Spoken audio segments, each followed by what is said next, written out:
What is up, YouTube? It is the Ville Outdoors here. Today is November 4th of 2024, and this big body of water you see in front of me, this is the Delaware River. So right across the river there, that is Bucks County, and then we have New Jersey right behind us over here. So we are going to be attempting to catch a new species today. There was some American shad recorded in here just yesterday, according to the guy I was talking to on Facebook. So that's what we're going to be trying to catch today, American shad. If we do catch one, that will be species 189 for us. This past Monday, I actually went down to the Octoraro Creek with a fellow lifeless strip, and I caught myself species 188, the banded darter. So I'll include a picture of the two I caught here, and also a little clip of the release of the second one I caught.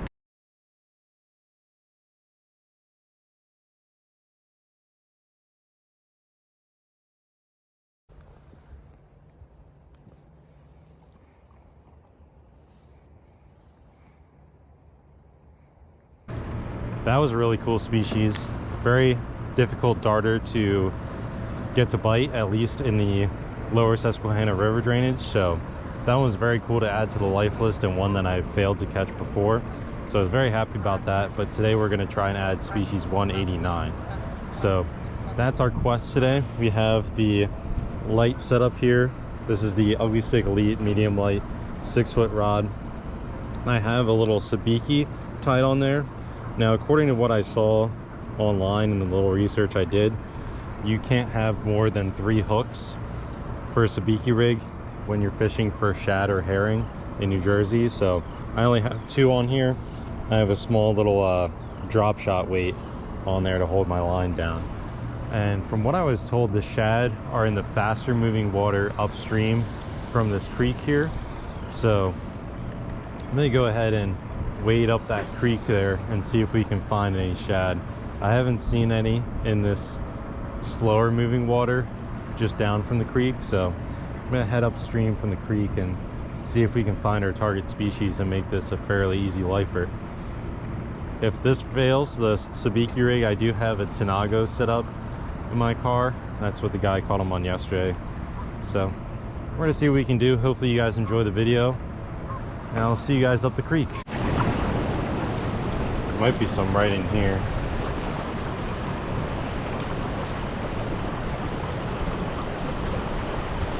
I think I saw some moving around. There's definitely shad in this hole here. I 110% just saw some. Alright, we're trying the Tinago approach now. I couldn't find a piece of red worm, so we're using a small piece of mayfly right now. If this doesn't work, I'm going to have to invest more time in trying to find bait.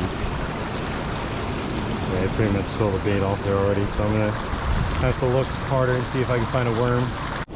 Alright, so I was able to find the tiniest little piece of worm, and hopefully that will be the key to success here. So I'm going to walk over where I saw these shad at, and we're going to hope that this little tiny piece of worm does the trick, because I flipped lots of woody debris and leaves and stuff you would think you would find worms under where it's still wet enough, but we just haven't had rain in so long. It's like impossible to find a worm unless you buy them from somewhere. Oh, I got one. I got one. Alright. Get him some water. Bring him over here. Then we're going to take some pictures of him. This will be a new species. It should be an American shad. Now he's on land. There he is. Let's take some shots of this guy, and then we're going to let him go. Alright, we got some shots of our shad here. We're going to go ahead and release this guy back into the water. We'll take some comments from others to depend what species of shad that is, but we'll try and catch a few more. But that worked pretty well, that little piece of worm we found. Hopefully it's still on there so I can catch a better sample.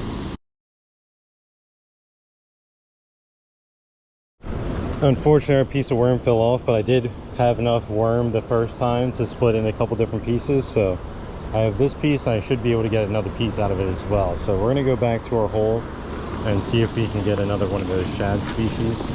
They should all be American shad, but sometimes you can have other species of schooling fish like shad mixed in together. So alewife is possible. Blueback herring is more rare, but also not out of the question. So let's drop this down again, see if we can get another shad to bite. The trick is finding the right depth when you have faster flowing water like this. I only have a small split shot on there, so it can be tricky. The bigger split shots have a harder time holding on to the Tanago line. Maybe just had a bite there. Got one. Oh, he fell off. Oh, that's a nicer one. Let's give you a little bit further tank.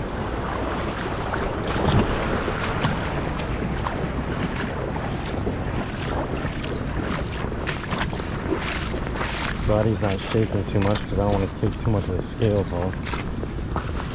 I wet my hands, so let's take a few shots of this guy and then we're going to let him go.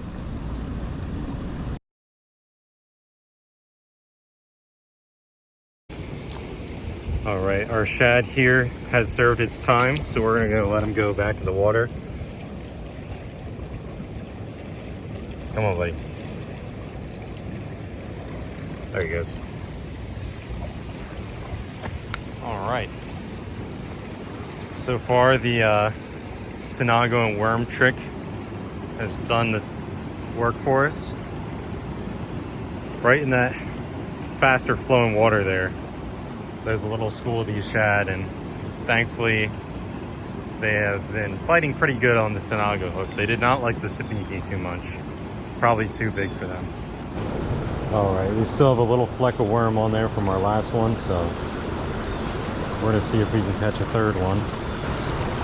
A lot different from when I went shad fishing in Maryland earlier in the spring. That I was using spoons to catch the shad. Those were hickory shad. Now I'm using Tanago hooks to catch American shad. Oh, I was late on the hook set on that one.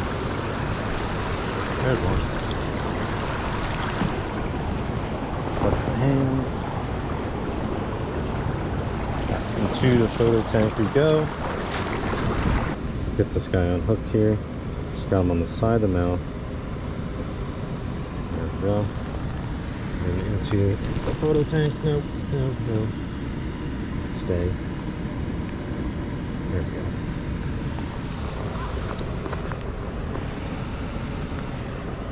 There we go. Pretty little shad. Take a shot and then release this guy.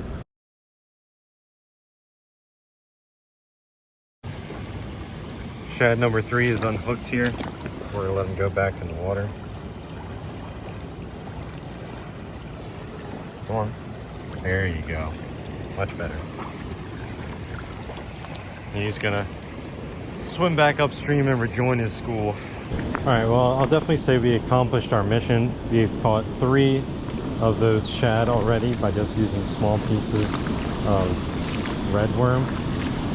There's nothing else really new for me to target here. I pretty much have everything that's in this system, unless I would somehow catch a quillback or muskie out of the river there. But I didn't bring gear for that, and that would be highly unlikely that either of those two things would happen. So we're just going to spend the rest of the day messing around with these shad. Once the sun comes up a little higher, we may check out the river, see if there's anything happening over there, but really don't have too much else planned this day. Oh, shad came up and attacked the split shot.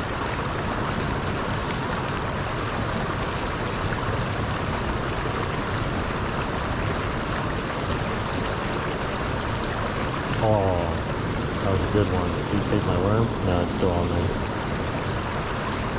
There we go. That was easy.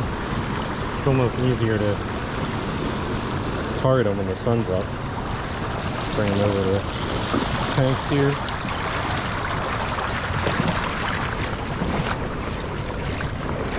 He is in the photo tank. We'll take a shot of this guy and then we'll let him go. Just to confirm that these are all American shad we're catching.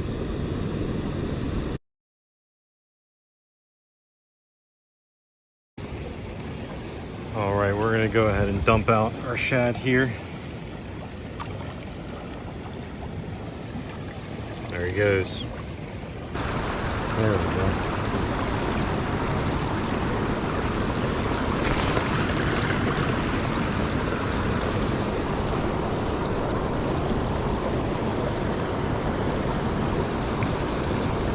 All right, so to update you guys on what's happened in the past hour, I have not been fishing for the shad. I walked downstream to another spot in hopes to find a different species of shad, the blueback herring, but I walked down there to a spot where they've been seen in the past, and since the water was too low, it was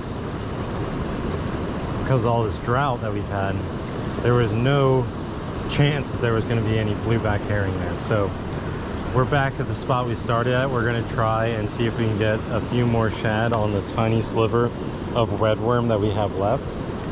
And then after we do that, we might flip some rocks, look for some mayfly larvae, then go to the river and see if there's any micros we can pick up any there to kind of diversify our portfolio for the day.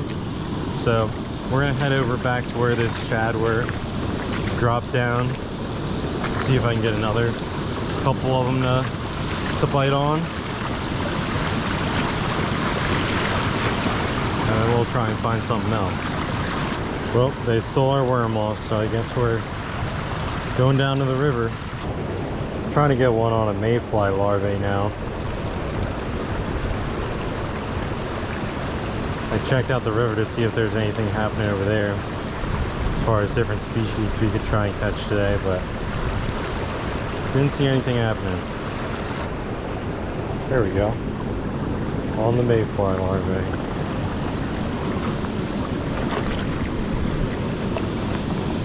Another shad. So I guess you don't need red worms, but it definitely helps. Let's take a shot of them and then let's let them go. Alright guys, I think that is going to do it for today. A little bit of a shorter video, but I appreciate you guys that tuned in. Hopefully you guys found it enjoyable. This pool here was definitely stocked full of shad. Just looking through the water here, I can at least see probably close to 50 right in this little pool here. Now, that's just what I can see. There's this rush of current here that I can't see through, but there's some water that's not as disturbed on the surface that I can see right here. There's definitely plenty there, so no shortage of shad swimming up this creek here. Very cool spot, worth checking out. Didn't produce anything else other than the shad, but I'm okay with that. That's an American shad species number 189 for me, so we're creeping up on 200, but still got a ways to go. Probably won't hit it this year, although I do have at least one, maybe two other life listing trip plans. So we'll see what comes up. This is the rig that got the job done. Just a little Tanago, owner half moon Tanago hook to be specific. Then we have a small split shot just above that. And the trick was just adjusting it to the right depth to get these shad to bite. They definitely like the worm more than the mayfly. I think the worm also stuck out a little bit more color-wise. So that helped a lot once we were able to find that worm. That was probably the most difficult part of the day, is just trying to find the worm. But once we did that, we caught 4 or 5 shad just on the worm, and we just caught one on the mayfly there. It slipped out before I could get a decent picture of it in the photo tank, but it's whatever. It's going to be the same species anyway. So yeah. Thank you guys for watching. If you did enjoy the video, be sure to like and subscribe.